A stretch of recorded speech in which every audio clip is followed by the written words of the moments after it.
I'm John McKee, editor of Messianic Apologetics.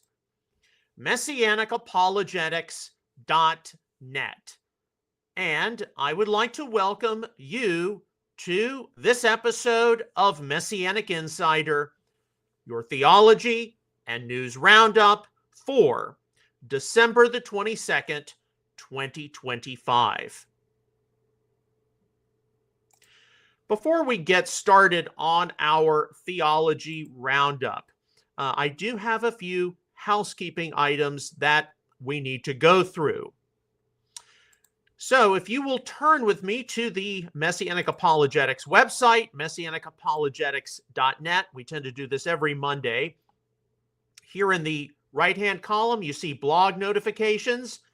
Be automatically notified by email when Messianic Apologetics is updated. So put your email address in there, hit subscribe, and then you'll be asked to confirm. So whenever we add something new or reintroduce something from our archives, you should receive an automatic notification for that. Likewise, you can subscribe to the email update list by clicking the envelope up there in the top right-hand corner. That's our update list through Constant Contact.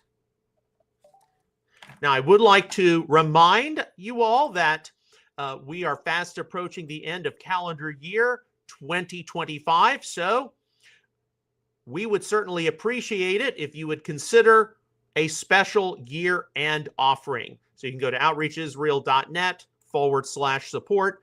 Outreach Israel Ministries and Messianic Apologetics need a special year-end gift and unique encouragement. I want to bless them for 2026. So that's where you can go to give a special year-end offering. And indeed, as we look forward to calendar year 2026, I can definitely tell you that there are going to be a lot of just changes taking place, not only in the world, but also in the Messianic community, the Messianic sphere of influence. And we need to be on top of being able to do the work of the kingdom as is required. And there are a lot of things which go on behind the scenes in this ministry. There are a lot of things which take place which you don't know about.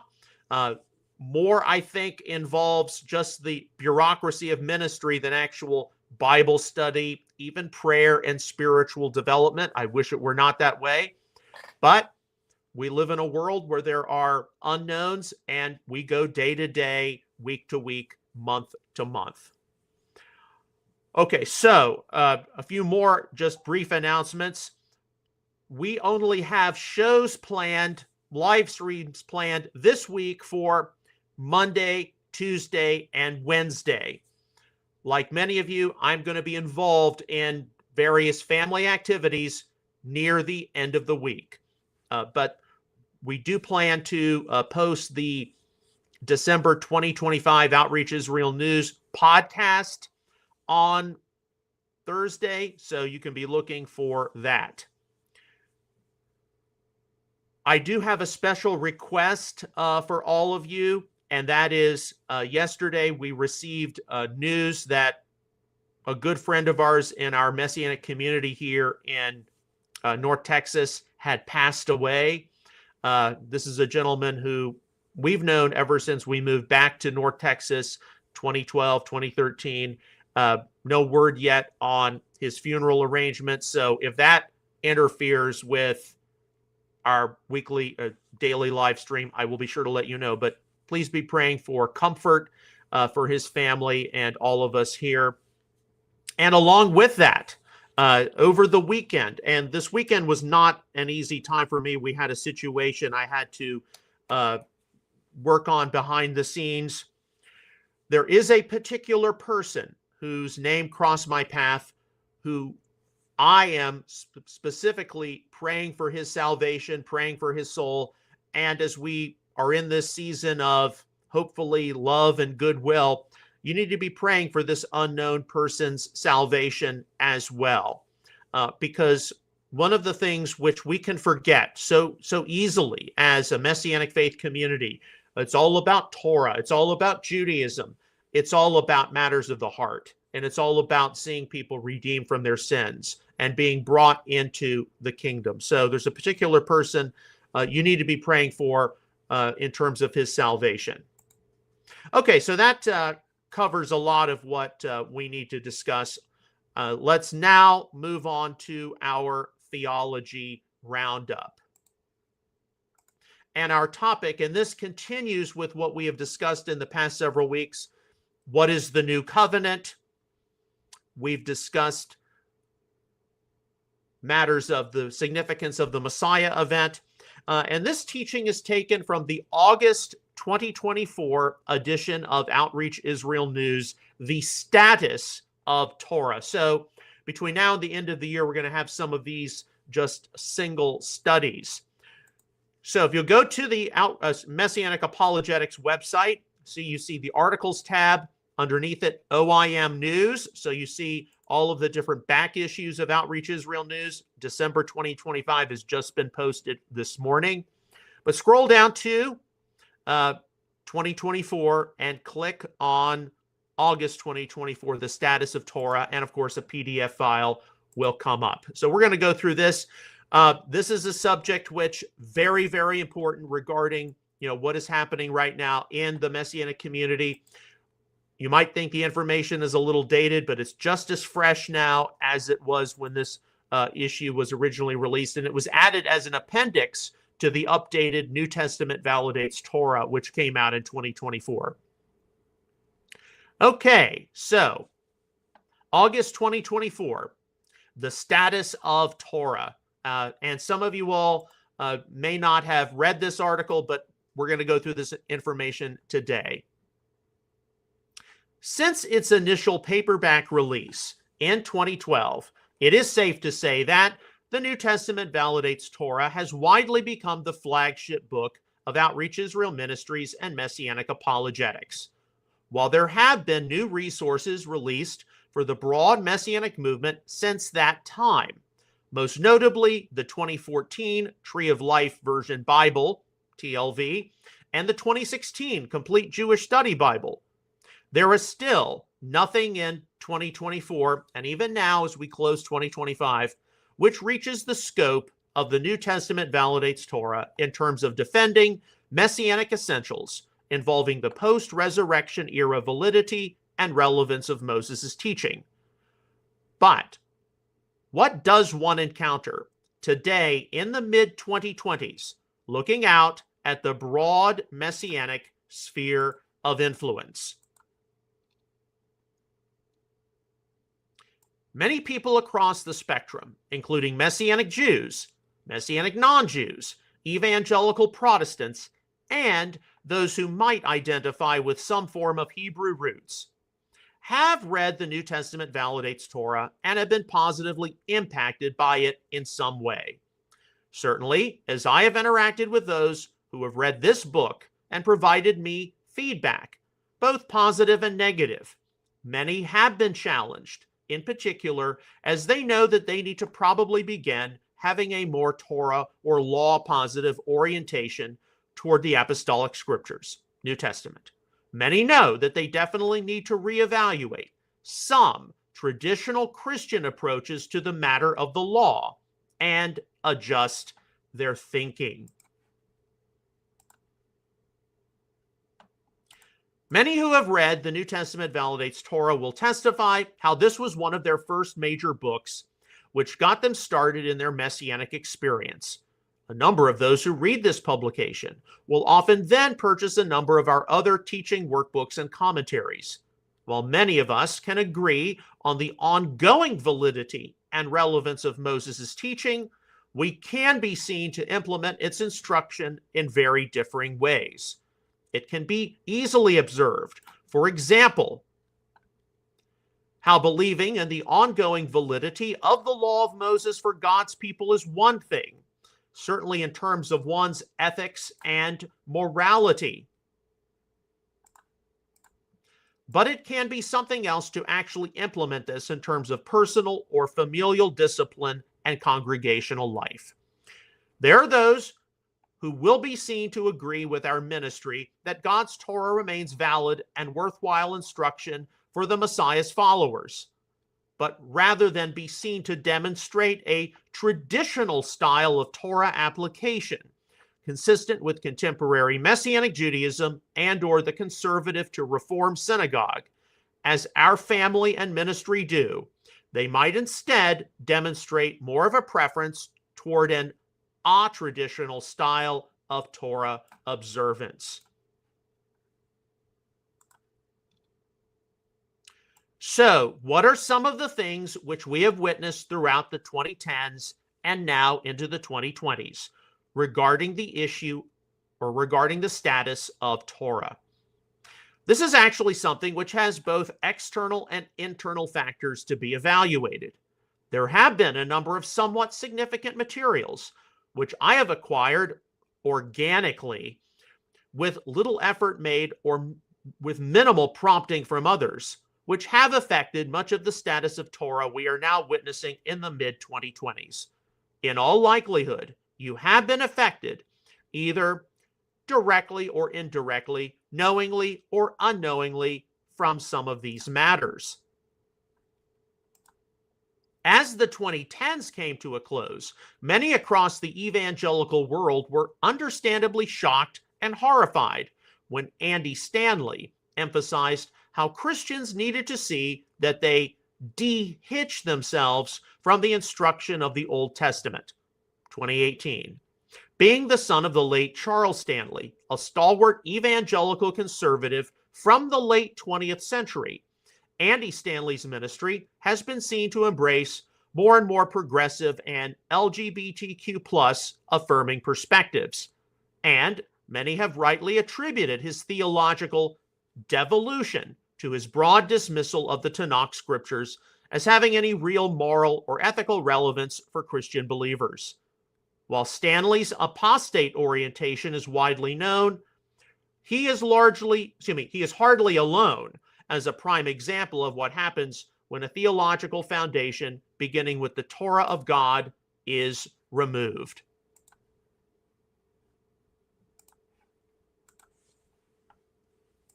Thankfully, among various evangelical Old Testament scholars, there have been various studies released which to various degrees have stressed the high value of the law of Moses for followers of Jesus. One of the most important studies has doubtlessly been Bearing God's Name, Why Sinai Still Matters by Carmen Joy Imes, 2019. While none of these Christian examinations would go as far as today's Messianic movement, in stressing how the New Covenant does not abrogate instructions such as the seventh-day Sabbath, Shabbat, appointed times or Moedim, or the kosher dietary laws, these examinations are keen to recognize how much of the contemporary church is ethically and morally suffering because of disregarding the ethical principles of the law of Moses. And indeed, a number of resources have been lauded and positively employed by those who have a pro-Torah perspective. Yet, even with a number of evangelical theologians wanting to stress continuity between the Old and New Testaments, with the former having more relevance than not for believers, the overall momentum witnessed, even in academics, is epitomized in the title, The Old Testament is Dying, 2017. When I was attending Asbury Theological Seminary for my Master of the Arts in Biblical Studies, 2005 to 2009, the main trend which was changing Pauline studies was the effect of the new perspective of Paul, in particular from proposals made by scholars such as James D.G. Dunn and N.T. Wright. Some of their perspectives have been considered in New Testament Validates Torah in the chapters What Are Works of the Law and the Faithfulness of Yeshua the Messiah, as well as my commentaries on Galatians and Romans.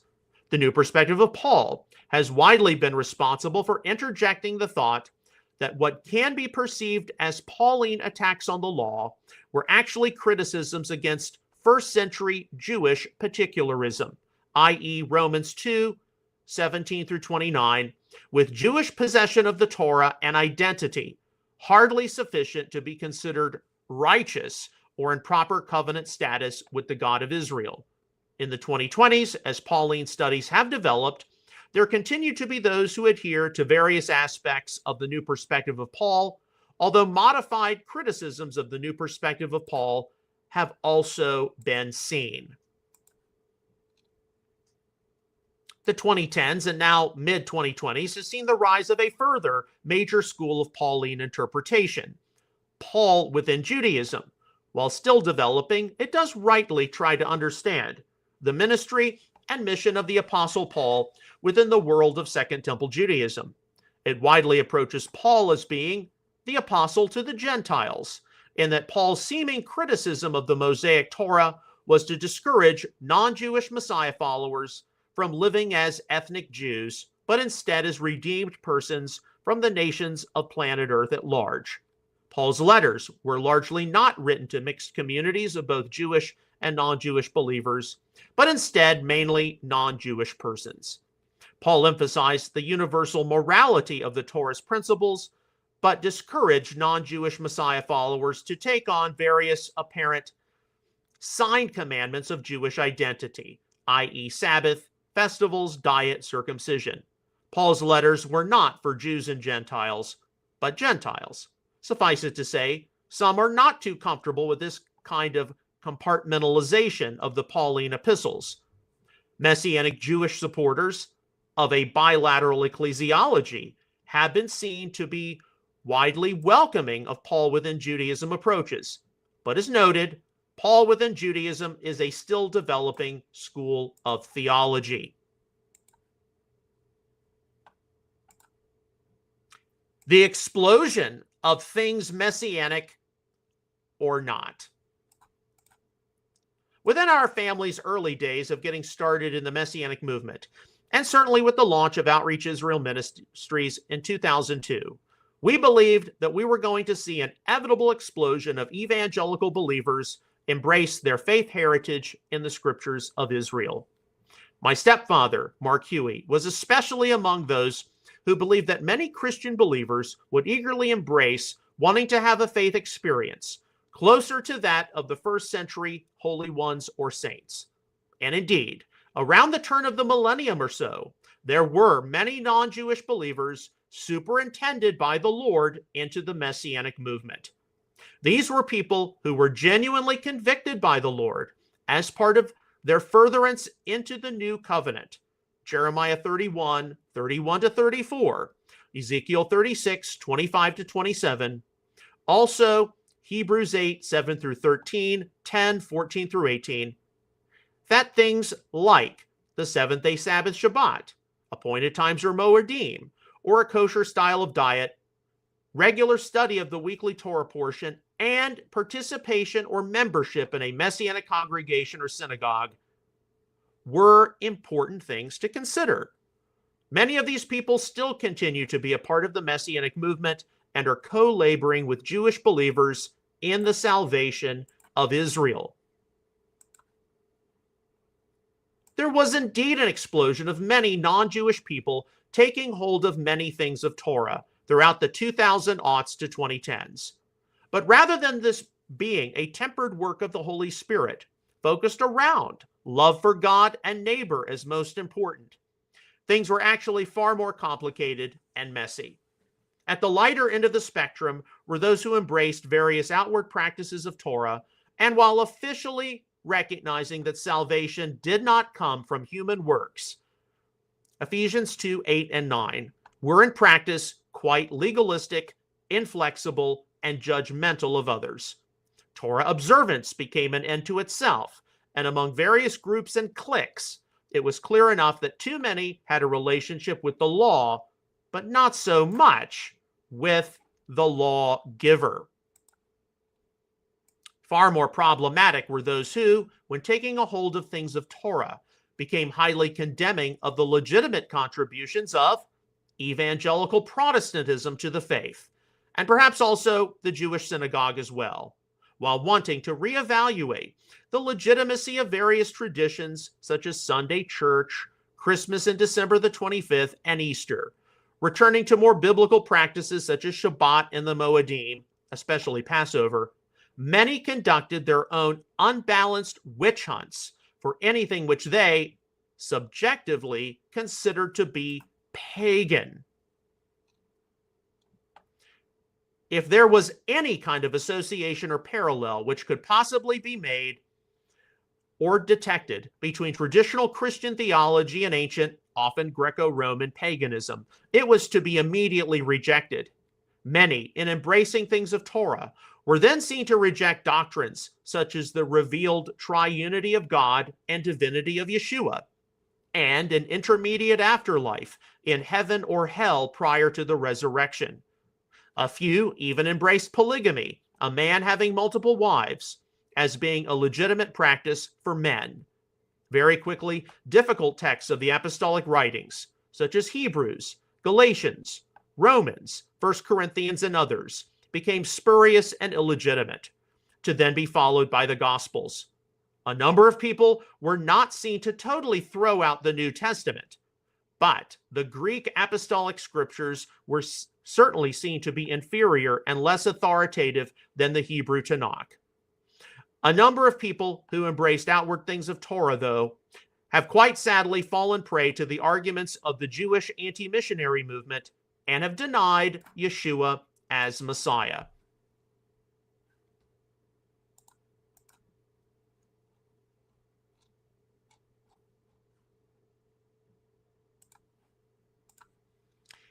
It is a sad fact that as we get closer and closer to the Messiah's return, that there will be apostasy from faith in him on many different levels.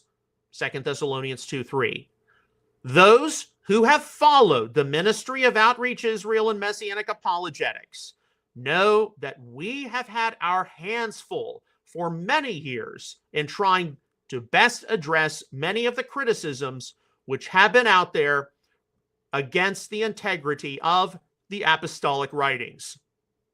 Because of technology being what it is now, ideas which are targeted against the veracity of the New Testament or the Messiahship of Yeshua can now reach into any Messianic congregation or synagogue, no matter how much the local leadership may try to proactively keep ideas from being circulated or discussed. The various resources I have passively acquired over the past 10 to 12 years are reflective of those who are reasonable in terms of addressing some kind of a Torah perspective, to those which are seen to promote various forms of legalism and or levels of negative disdain for much of Christianity, to those which are actually seen to, at least indirectly, support non-Jewish believers denying Yeshua as Messiah. While it is palpably true that non-Jewish people embracing outward things of Torah is a theological and spiritual reality to be contended with, it is also true that this is going to be responsible for more and more complex challenges as the future unfolds. Okay, so a major section of this status of Torah, one law or one Torah versus bilateral ecclesiology. If you've been in the Messianic sphere of influence for any amount of time, you've gotten involved in these debates at some point. Okay. It would be very hard, especially if someone was a non-Jewish believer involved within the Messianic sphere of influence, to not in some way be affected by the controversies and rivalries present between one law or one Torah theology and Messianic Jewish bilateral ecclesiology. While there are many Messianic people, Jewish and non-Jewish, who do not like much of the tension and division which have been manifested from both sectors, theology since the Protestant Reformation has been frequently created in an environment of conflict. Over the past decade or so, whether it be one law, one Torah, or bilateral ecclesiology, both have contributed to polarizing a great deal of the theological maturation, or lack thereof, of a great deal of persons within the broad Messianic community. One law or one Torah theology widely arose after the turn of the millennium as a spin-off from Messianic Judaism, attempting to sort through the issue of why so many non-Jewish believers were being drawn by the Lord into the Messianic movement. Its emphasis was that such non-Jewish believers were to be regarded as the gerim, or sojourners, who entered into ancient Israel, outsiders who were to be welcomed into the community, Leviticus 19:34. A major credo of one law or one Torah theology would come from a passage such as, "The same law shall apply to the native as to the stranger who sojourns among you," Exodus 12:49, New American Standard. But a major criticism of one law or one Torah theology is how various usages of one law or one statute appearing in the Pentateuch, i.e. Exodus 12:48 and 49, Leviticus 24:22, Numbers 9:14, 15:15 and 16, 29 and 30, did not concern universal Torah adherence, but instead some kind of specific instruction. As in the case of Exodus 12:48 and 49, circumcision of native and sojourner in order to eat of the Passover lamb or sacrifice. For certain, universal Torah education within the community of ancient Israel was required, Deuteronomy 31:12. But a major criticism of one law or one Torah theology has been how it is emphasized that there were almost no differences of any kind between native Israelite and welcome sojourner. This is an untenable position given the obvious fact that only native Israelites could expect tribal inheritance in the Holy Land. Likewise, a number of other differences were present, i.e. Deuteronomy 14:21, a reflection on the common condition of sojourners being among a poor and vulnerable class. Leviticus 19:10, 23:22, Deuteronomy 24:14. It would be correct, however, to assert that within ancient Israel, both natives and sojourners had far more in common than not. While one law, one Torah theology has not been keen on noting a few of the notable differences between natives and sojourners in ancient Israel, many more controversies have taken place due to much of the Torah legalism, inflexibility, and fundamentalism seen throughout its ranks. The matters it has raised, however, involve the necessary impetus that today's Messianic community focus on common values of faith in the Lord first, and various differences second, in order to dispel any suspicion, rivalry, or feelings of inferiority.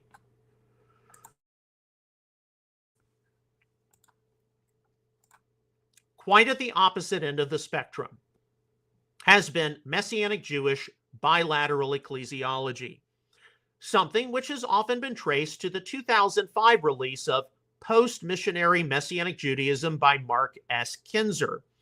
Bilateral ecclesiology does advocate that all of God's people compose the Ephesians 2:11 through 13 Commonwealth of Israel, but that such a Commonwealth of Israel is composed of two distinct branches: the ethnic Jewish people and/or Messianic Jewish community, and the Christian church. Non-Jewish believers may be regarded as part of the latter. Bilateral ecclesiology has been welcomed in various academic and scholastic circles, particularly in response to growing tides of supersessionism or replacement theology.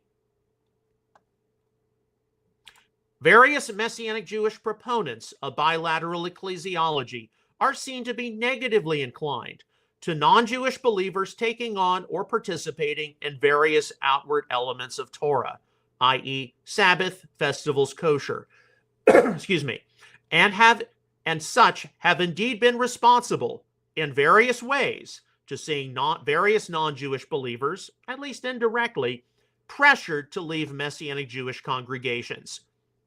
Yet, Messianic Judaism is hardly universal in terms of bilateral ecclesiology, with various leaders rising up, stressing one new man, Ephesians 2:15 unity, with many being quite supportive of non-Jewish believers being involved with things of Torah, provided they are genuinely called by the Lord into the Messianic movement, also involving participation in the Messianic mission of Jewish outreach, evangelism, and Israel solidarity. And just so you know, those are the people our ministry, our family is associated with. Sadly, many who are favorable toward non-Jewish believers participating in things such as Shabbat or the Moedim are now likely to be branded as being one law, even if they are seen to have had many points of disagreement with those who formally identify with one law or one Torah theology. It cannot go unmentioned how Messianic Judaism itself is not uniform regarding the role of the Torah or law of Moses for Jewish believers themselves. There are those within the Messianic Jewish community who adhere to various dispensational presuppositions, widely considering the Torah to be abolished for the post-resurrection era, but with various aspects of the Torah possibly being important for matters of Jewish culture and heritage. Among those who are more or less positive toward Torah keeping for Messianic Jews have been studies conducted evaluating the place, or lack thereof, of the oral Torah, as well as the place of the Holy Spirit.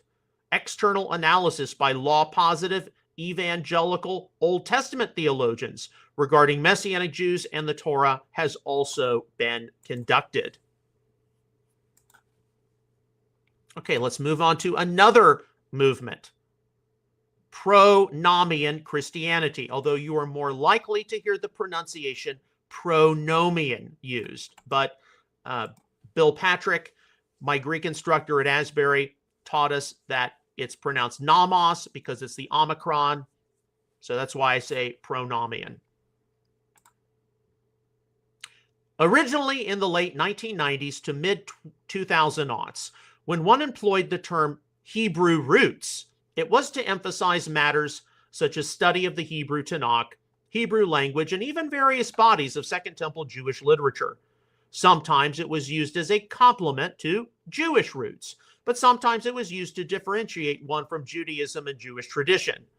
By the early 2010s, though, the terms Hebrew roots or Hebraic roots quickly became the catch-all term for a wide scope of different non-Jewish Torah movements. While those who perhaps emphasized Hebrew roots did so with matters of Tanakh study, Hebrew language study, and even ancient Jewish literature in mind, by the end of the 2010s, Hebrew roots was widely associated with anything but this. Today in the mid-2010s, when one commonly thinks of the Hebrew roots movement, non-Jewish people doing outward things of Torah can be quickly conflated with matters such as denial of the divinity of Yeshua, denial of much of the apostolic scriptures as inspired, acceptance of flat earth, and even forms of anti-Zionism and Holocaust denial, and a host of other conspiracies and abominable issues. Messianic Judaism has been understandably concerned about what the Hebrew roots movement has devolved into.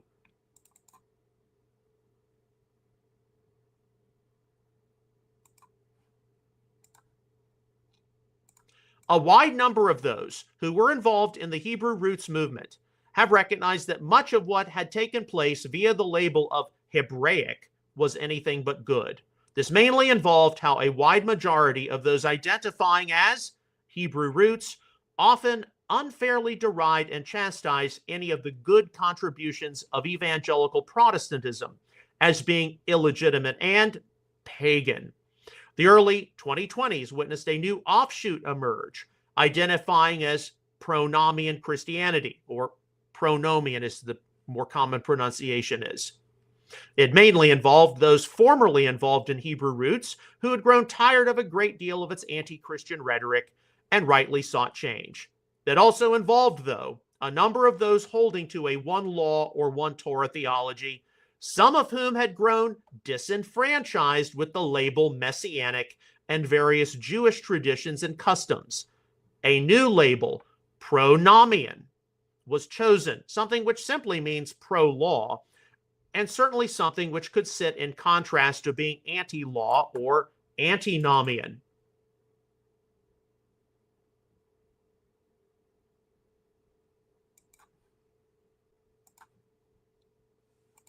While many people across the Messianic community can legitimately identify with as small p pronomian, what capital P pronomian Christianity is going to become remains to be seen in the mid-2020s. Those who identify as capital P pronomian are to be commended for not wanting to cast aside the legitimate contributions of law-positive Christian traditions and a great deal of good and wholesome Protestant theology. But there are likely to be ongoing questions surrounding pronomian Christianity, regarding the place of Judaism, Jewish tradition, Zionism in the state of Israel, and standing against anti-Semitism. Will pronomian Christianity be favorable or negative to the Messianic Jewish movement and its mission?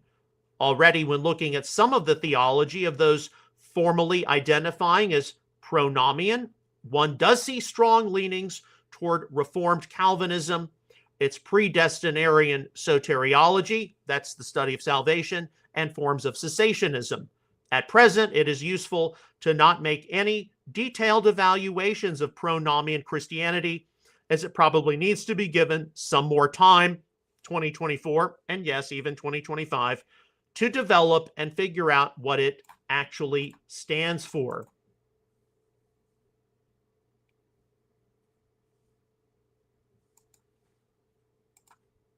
Okay, now moving ahead to yet another label, Torahism. Some of you all may have encountered this before. Excuse me. It was probably inevitable, given the huge explosion of the Hebrew roots movement across social media, that at the end of the 2010s, someone in the Christian world was going to take notice and begin refuting much of the false doctrine, shoddy scholarship, and extremism encountered. In 2019, I was sent a complimentary copy of the book, Torahism, Are Christians Required to Keep the Law of Moses, by R.L. Solberg, or Rob Solberg. Solberg has been responsible for coining the term Torahism, which is best defined as some kind of a theology which focuses on a Torah foundation and outward Torah matters.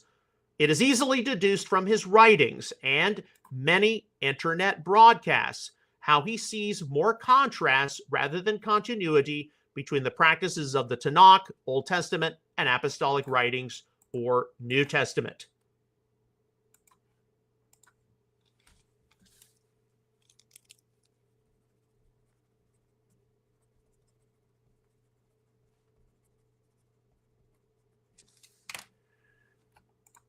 What is labeled as Torahism could apply on some level to non-Jewish believers who in some way have been prompted to consider matters such as the seventh-day Sabbath, Shabbat, the appointed times Moedim, or a kosher style of diet, as well as to Jewish believers maintaining a level of fidelity to the covenants made with their ancestors. Solberg does fairly recognize how those practicing what he labels as Torahism can vary, as not all are extreme legalists trying to earn their salvation by human works. As he states in his 2022 update of Are Christians Required to Keep the Law of Moses?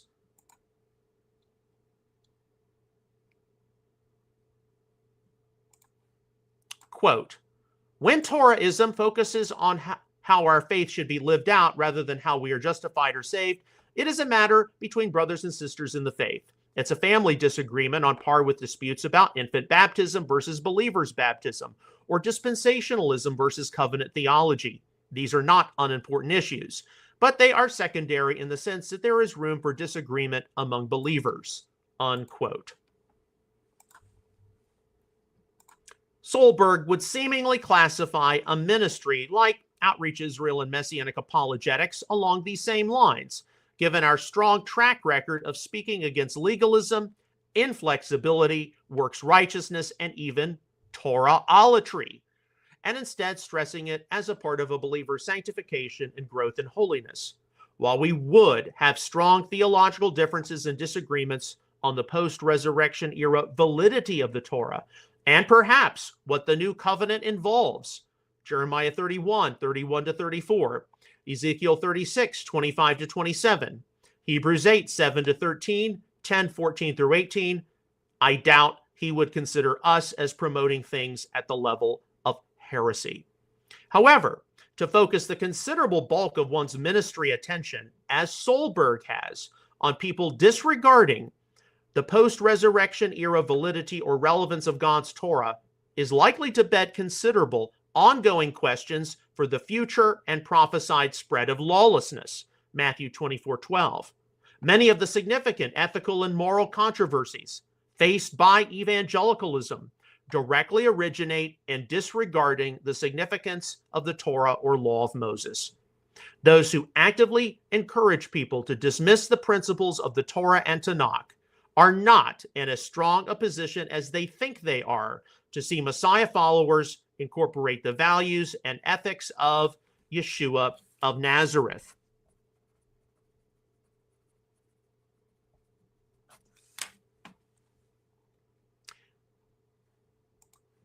The Torah of Messiah.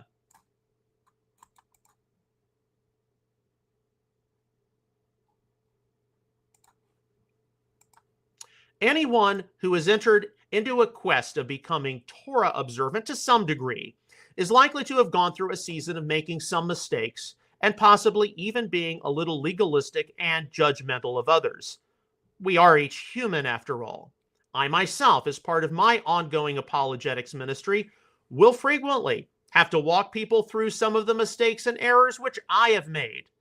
This not only includes various personal matters of halakha or Torah application, but also how our ministry has had to make a few theological course corrections along the way. In today's Messianic sphere of influence, each of us has to navigate through many currents and eddies, ranging from Torah as a matter of hyper-Jewish identity, to Torah observance meriting a person eternal salvation, to those who look at the Pentateuch as something of ancient Israel's past and not the church's present or intended future.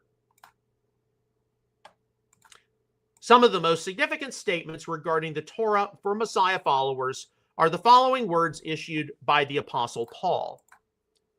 Bear one another's burdens, and in this way you fulfill the Torah of Messiah. Galatians 6:2, Tree of Life version. Not being without law to God, but within law to Christ. Enamos Christu, or within the Torah to Messiah. 1 Corinthians 9:21, Young's literal translation.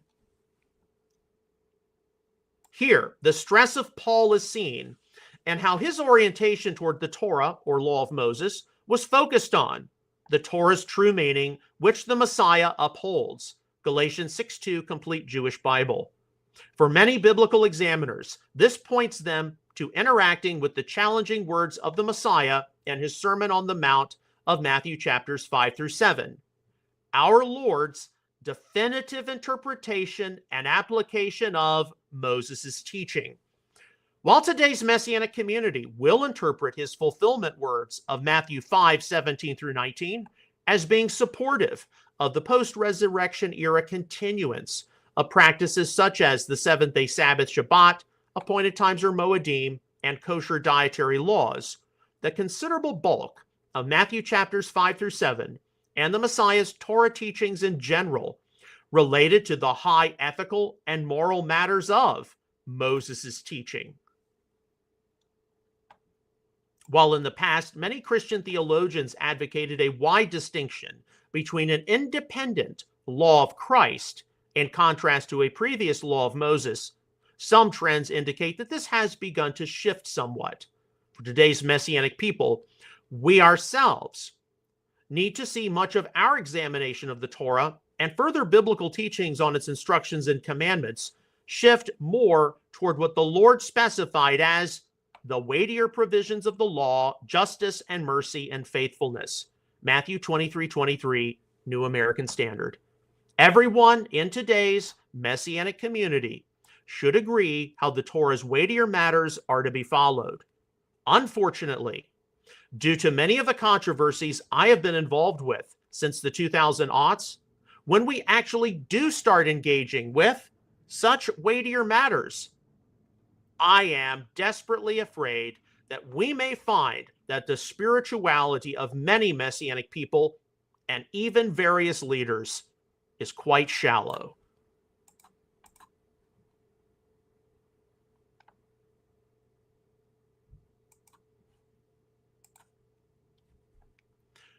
Are you truly called?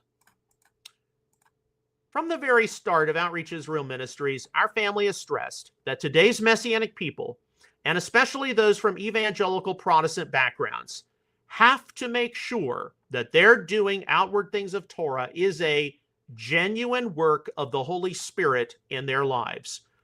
Is the power of the new covenant supernaturally prompting someone to consider a Torah lifestyle and sincerely writing God's instruction onto a redeemed heart and mind? Far too frequently, across the spectrum of non-Jewish people, considering things like Shabbat, the appointed times, or a kosher style of diet, this has not been witnessed. The self-labeled Torah movement, in fact, has been responsible for a huge rise in legalism, judgmentalism, self-righteousness, and even a few later denying faith in Yeshua and converting or transitioning to some form of Messiahless Judaism or Yahwism. One of the frequent claims I have heard for many years regarding some high necessity of non-Jewish Torah observance is based on Romans 11:11. I say then, they did not stumble so as to fall, did they? May it never be, but by their false step, salvation has come to the Gentiles to provoke Israel to jealousy. Tree of Life version. Non-Jewish believers in Israel's Messiah apparently need to do outward things of Torah in order to provoke Jewish people to Messiah faith, while non-Jewish believers remembering things like Shabbat or various biblical holidays can surely be worthwhile endeavors, and indeed can be the starting point of many legitimate conversations with Jewish people. Doing outward matters of Torah alone is hardly enough to provoke Jewish people to Messiah faith. As further detailed by the Apostle Paul, the mercy shown to non-Jewish believers must be reciprocated to Jewish people who need to tangibly witness the transforming power, blessings, and peace of the good news. For just as you once were disobedient to God, but now have been shown mercy because of their disobedience, in like manner, these also have now been disobedient, with the result that, because of the mercy shown to you, they also may receive mercy. Romans 11:30-31, Tree of Life version. Unfortunately, there have been many non-Jewish people thinking that their Torah observance alone was going to provoke Jewish people to Messiah faith, who have later actually ended up leaving the Messiah. This was hardly the fault of God's Torah or its practices. It was the fault of forgetting what the Messianic mission was all about. Today, in much of the Messianic Jewish movement, there is a debate raging about whether it is God's ideal for all of God's people to be involved in outward things of Torah beyond basic ethical or moral principles. Many have answered a direct no to this. Yet, what none of us today deny is that it is God's ideal for Jewish and non-Jewish believers to be working together in the redemption of Israel and salvation of the Jewish people, especially in a time when anti-Semitism and anti-Zionism are on the extreme rise, when non-Jewish believers are active participants and members in Messianic congregations and synagogues. They are in a far better place to provoke Jews to jealousy to Messiah faith, tangibly demonstrating acts of kindness and mercy via the fulfillment of the Messianic mission and the reconciliation present of being one new man or humanity, Ephesians 2:15, then they would be supporting Israel from arm's length from some various church setting. While there are debates in contemporary Messianic Judaism regarding the place of non-Jewish believers in outward matters of Torah, which might cause some to think that Messianic Judaism as a whole tries to turn people away, Messianic Judaism experienced on the ground in much of North America is actually majority non-Jewish. Many Messianic Jewish leaders and rabbis do correctly recognize the valued place of non-Jewish believers and Messianic congregations and synagogues, even including them at all levels of local leadership as elders, deacons, and Messianic pastors. The main question which is asked is, are you called, especially at this phase of development? Is a non-Jewish believer going to be like the figure of Ruth, Ruth 1, 16 and 17, to the point of dying with one's Messianic Jewish brothers and sisters if necessary?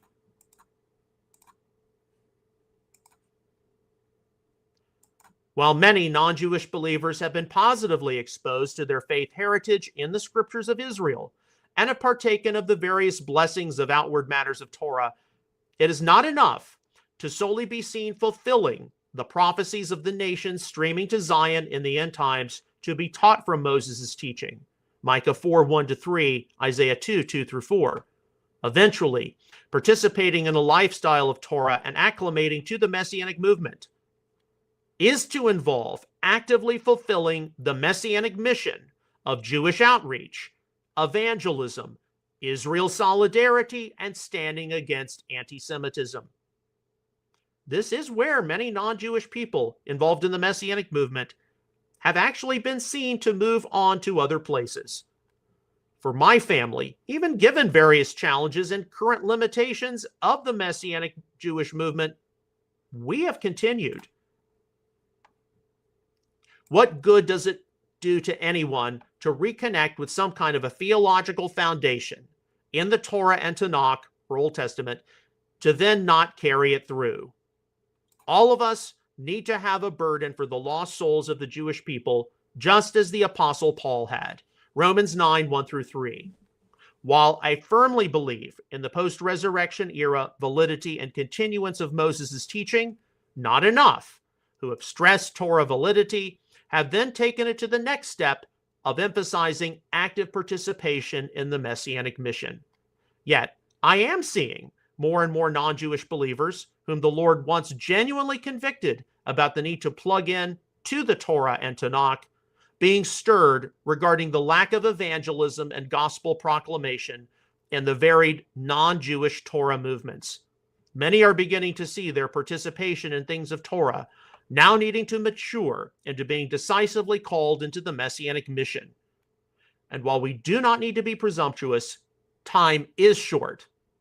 Let's get on to the work of the restoration of the kingdom to Israel. Acts 1:6. Okay, and once again, this has been taken from the August 2024 back issue of Outreach Israel News, The Status of Torah.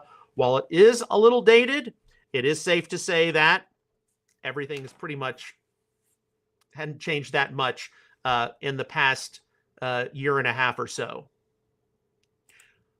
All right, so just a few remarks as we close up today's theology roundup. Some of you all did have some feedback on the comments. I really don't post those because your name and your picture will end up in the little bar with StreamYard. But I do take your feedback into consideration as we evaluate what needs to be addressed on further issues. We do today, we're running against the clock because we've got Monday, Tuesday, Wednesday planned live stream this week. We've got next week. So tentatively, we're only going to have Monday, Tuesday, Wednesday because I will be going out of town. Our family will be going out of town to Florida to the IAMCS Rabbis Conference the first week of January. So whenever we go to an event like that, Messianic Insider concludes for a while. We just will have McKee moment, short updates, and we won't be resuming Messianic Insider until we return. So people are asking, can you address more, the one law topic? Can you address more of this, of that? Your feedback greatly appreciated, but probably not until we get back mid-January 2026. So please do keep that in mind. Okay, so that concludes our theology roundup for today. Let's now move on to the news roundup. And of course, we do the news roundup after the theology roundup. because the news roundup is time sensitive and it changes from day to day. We are reminded as we get into the news roundup that we need to be praying, number one, for peace, Israel, Gaza, the Middle East. Be praying, number two, peace for Russia and Ukraine. And number three, be praying for reason and sanity to prevail here on the American home front. And there are, of course, a lot of things which we need to be concerned about. There was news, of course, from this past weekend. But I had a situation behind the scenes I was having to take care of, so I didn't follow it as closely as I would like to have, but we do have a number of news stories. All the links I'm going to be going through, these will be available for you to look at later today when this episode is archived at MessianicApologetics.net.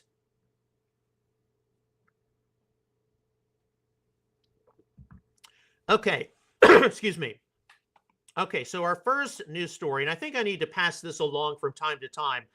This is from Bruce Mejia. He is openly replacement theology, openly believes that the state of Israel was a satanic counterfeit, and our good friend, Hello Mrs. Rachel, has been negatively featured by him several times. But here, this is posted 2 days ago, although it's been posted before. He says how Messianic Jew isn't a biblical concept. If you're a Jew who has believed on Jesus Christ, just call yourself a believer/Christian. Now, we, of course, just went into a teaching on the status of Torah. We just went into discussing issues of one law, one Torah theology, bilateral ecclesiology, and a lot of people on, let's say, the Hebrew roots, one law, even pro-Namian Christian side, they do wonder, why are so many Messianic Jews so intent on stressing their Messianic Jewish identity? Don't they know that we're all one in Messiah? It's because of posts like that. Throughout many centuries of Christian history, it has been stressed that if a Jewish person comes to faith in Jesus, he or she stops being a Jew, starts being a Christian, and is to give up one's Jewish identity and heritage. And of course, the modern Messianic Jewish movement arose to stop a lot of that. A Jew believing in Yeshua as Messiah is a completed Jew. He or she does not have to give up his or her Jewish heritage and can continue living as a Jew. Now, complications do arise when we wonder, okay, if Messianic Judaism is a prophetic movement, Romans 9, 10, and 11. What about other prophecies like the nation streaming to Zion in the end times and that mission intersecting with the Messianic Jewish mission? What about that? Okay, those are other discussions. But it's because of posts like this one by Bruce Mejia. Messianic Jews shouldn't be a thing. That is why, among other reasons, why Messianic Jews are very protective or tend to be very protective of their Jewish identity. Okay, and sometimes we need to be reminded of that.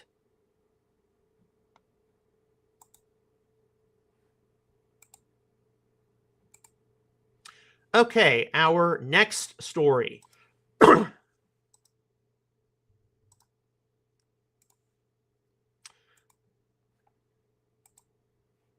Okay, click the wrong window.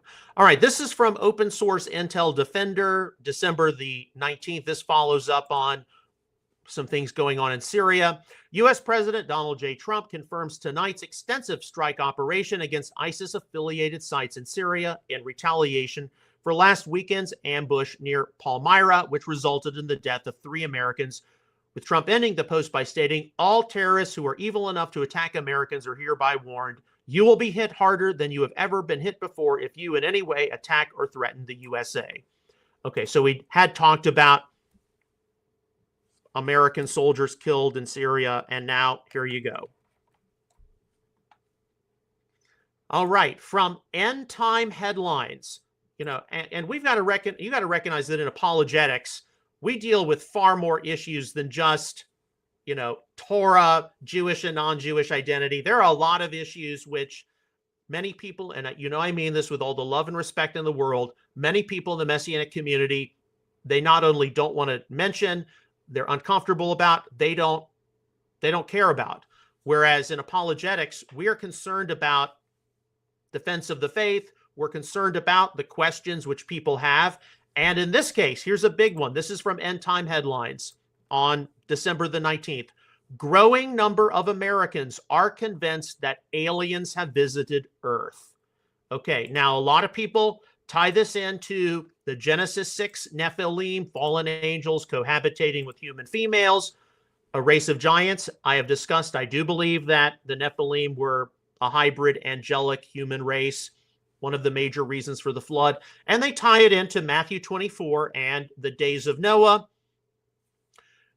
It's a wild card in terms of prophecy, yet the question of, is humanity, is humankind the only sentient civilization in the universe? That is a question which is on the rise, especially among young people. And it is a live wire question in the Jewish community. If you don't believe me, I was at a dinner a number of months ago, and there was a Messianic Jewish believer, very nice lady, originally from New York, very heavy accent. Our family had known her for years. And I just, politely said, yeah, there's this thing about exotheology or astrotheology now. There are a lot of people, Christian, Jewish, otherwise, they're having to sort through, even if it's hypothetically. What if humans are not the only civilization in the universe? How does this play into our understanding of God, creation, human uniqueness, etc.?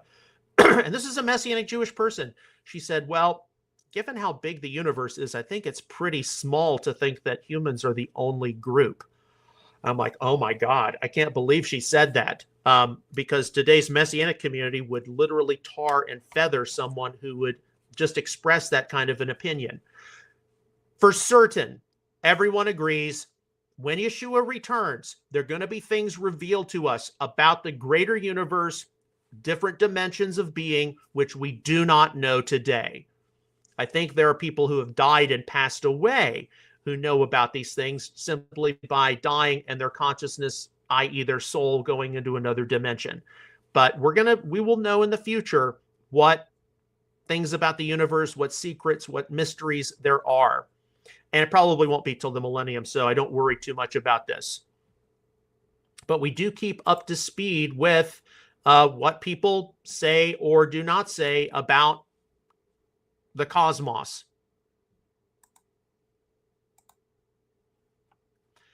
All right, so our next story, and this is just to note that this is what has happened. This is from Fox News, December the 19th, 4:01 p.m. Epstein files explode open as DOJ details discovery of powerful figures and more than 1,200 victims.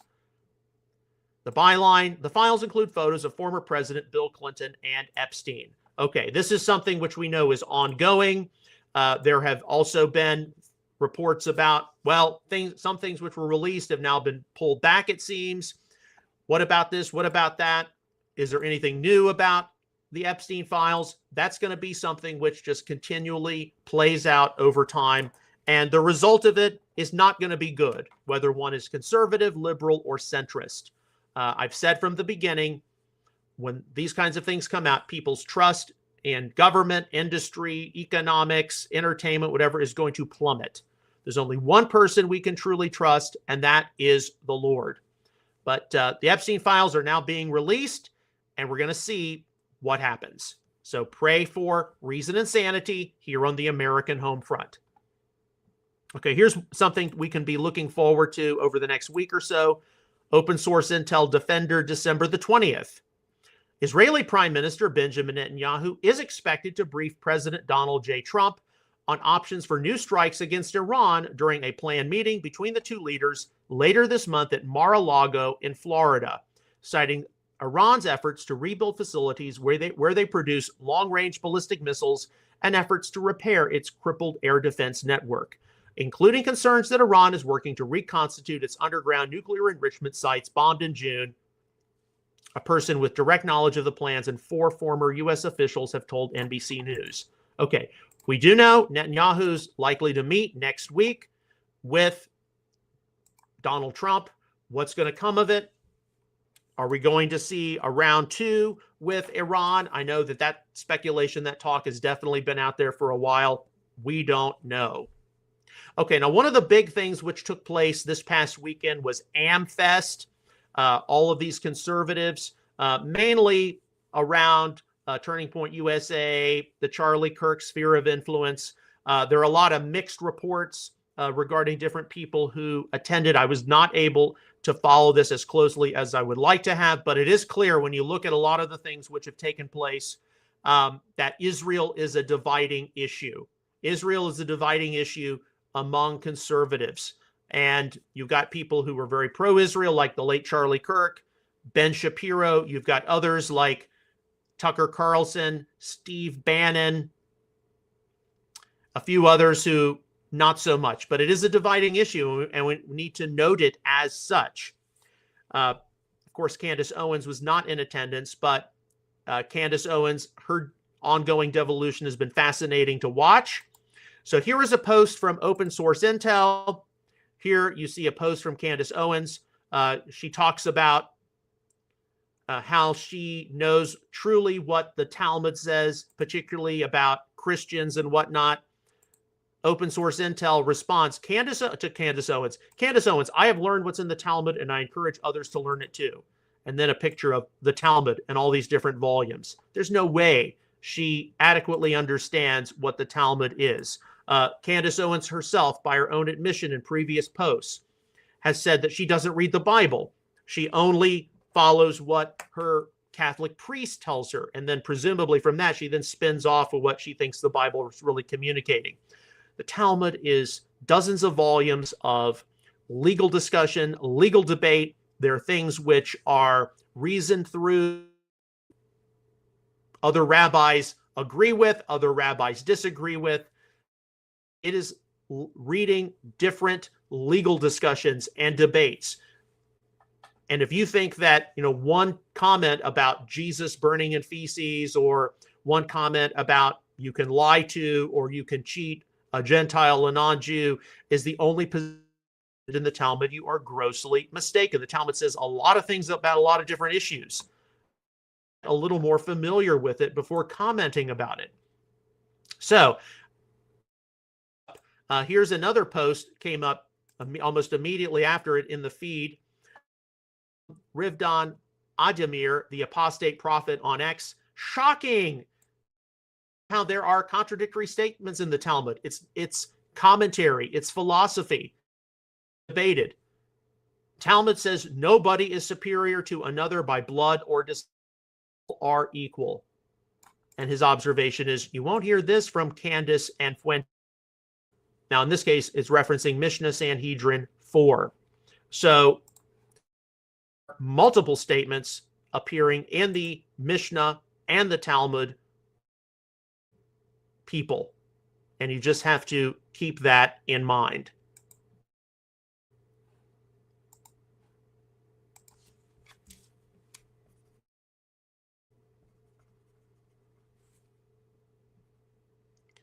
Okay. Now, another story, and this is from Ynet Global, December the 20th. Of course, this involves the Israel-Gaza situation. Rafa, Witkoff, and Kushner's Gaza Riviera plan with luxury hotels and Trump is pushing to advance to phase 2 of his plan as aides unveil Project Sunrise, a decade-long proposal to rebuild Gaza cities with rail, smart power, and cultural hubs, then turn 70% of the coast into a Middle East Riviera, despite funding doubts and skepticism. Okay, there are a lot of questions as to what's going to take place or not regarding Gaza, and this is just one issue. This is just one perspective to take note of. Okay, now we mentioned in Roundup R.L. Solberg or Rob Solberg. You probably haven't social media posts at some point or another on YouTube, Gram, possibly Facebook. But here is a post he recently made. As a Jewish man, did Jesus celebrate Hanukkah? Mentions him in Jerusalem during the Feast of Dedication, but does that mean he observed it? And Solberg goes into this, and he basically concludes present during Hanukkah, but it's not clear whether or not he observed it. As I think correctly recognize how Hanukkah, the festival of dedication, something which was man-made based on the Jewish religious leaders decreed that the festival of dedication be something which was to be in the Jewish community. The conclusion that present during Hanukkah in John 2, but maybe he didn't observe it, that is a conclusion by many people in Hebrew roots circles, that Yeshua was opposed to a great deal of man-made tradition, and especially things like Hanukkah. Now, the Messianic Jewish community, and I believe rightfully so, recognizes the presence in the temple at Hanukkah means that he was involved in something.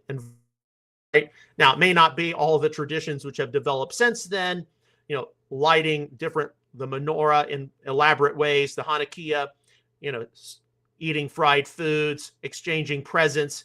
I'm sure it was much more of a nationalistic festival at Messianic community, Messianic Judaism, right to emphasize, yes, Yeshua participated in. Without the Maccabean revolt and rededication of the temple, we would not see his birth into the world, his dedication at the temple. You would not have a Jewish people for him to be born into. And yes, the community does remember Hanukkah. And I do think it's too simple. Without Hanukkah, there would not be Christmas. I know that kind of a line is for the lowest common denominator types, but it's true. With the Maccabean revolt, rededication of the temple, there would be no Jewish people for the Messiah to be born into, which calls into question the reliance of God's promises. There would have been no temple for him to be dedicated in, and hence used as a place for some of his dynamic teaching activities. And in the same way, Yeshua being present in the temple at Hanukkah, he was present in the temple precincts during Passover in the Gospels. We definitely see that. And there's no question that he remembered Passover. So to me, it's not an issue. Okay, we've got 3 more stories to go through. Okay, here's one from yesterday, the 21st of December, from the New York Post. Tucker Carlson named Anti-Semite of the Year by prominent Jewish organization after interviews. So we know that Tucker Carlson is not the biggest fan of the state of Israel. And how is that going to carry over into some of his further statements about Judaism or the Jewish people? And you look into his family, his father, Richard Carlson, he very pro-Zionist. He was very pro-Israel, but to each his own, right? Okay, here's a story just to note some of what took place at the New York Post yesterday, December the 21st.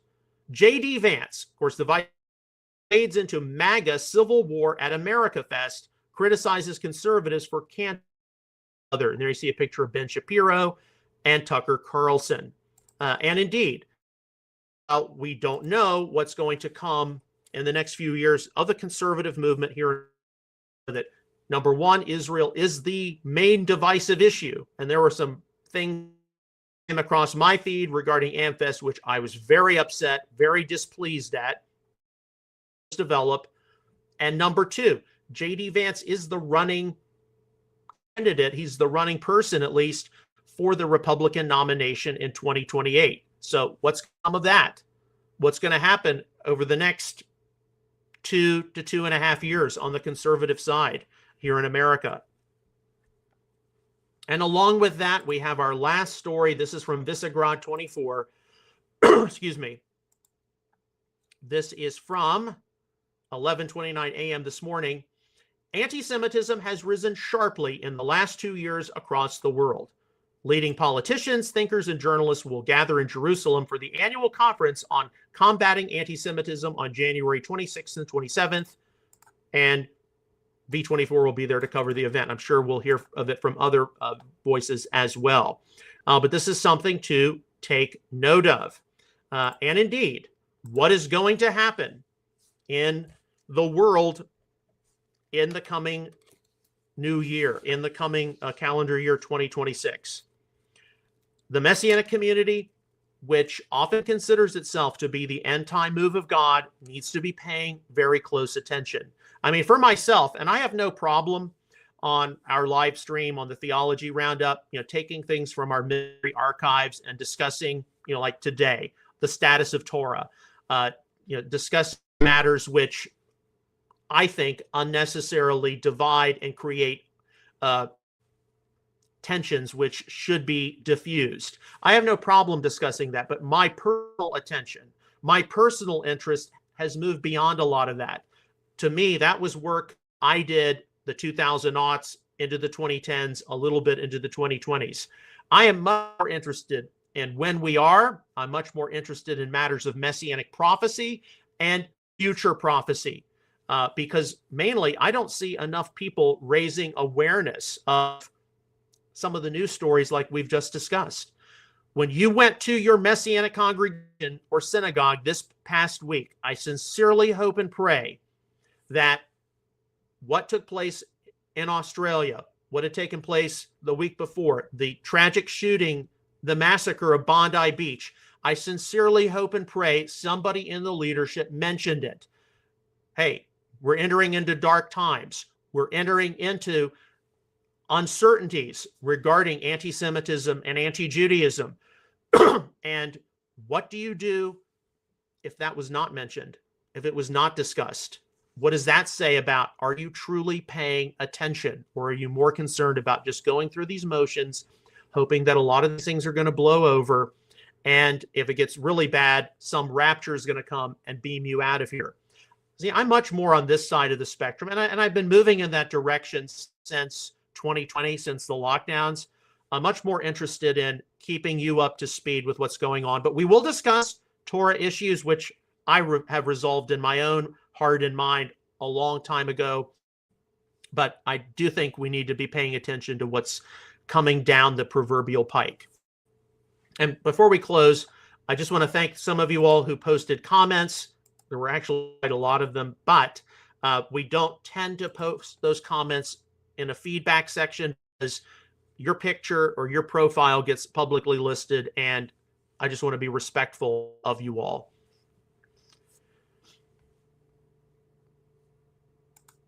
As always, on behalf of Messianic Apologetics, I would like to sincerely thank you for your ongoing prayers, encouragement, and support for all of our ministry efforts, especially as we conclude calendar year 2025, those of you all who have been led to give a special year-end offering. If you haven't, please do visit my website, messianicapologetics.net. There you can access a wide array of articles, frequently asked questions, back issues of Outreach Israel News. We went through one of them today.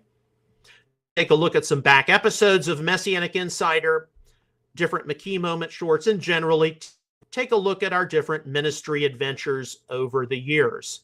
And please do give this episode a thumbs up or a heart. It'll help its exposure on social media.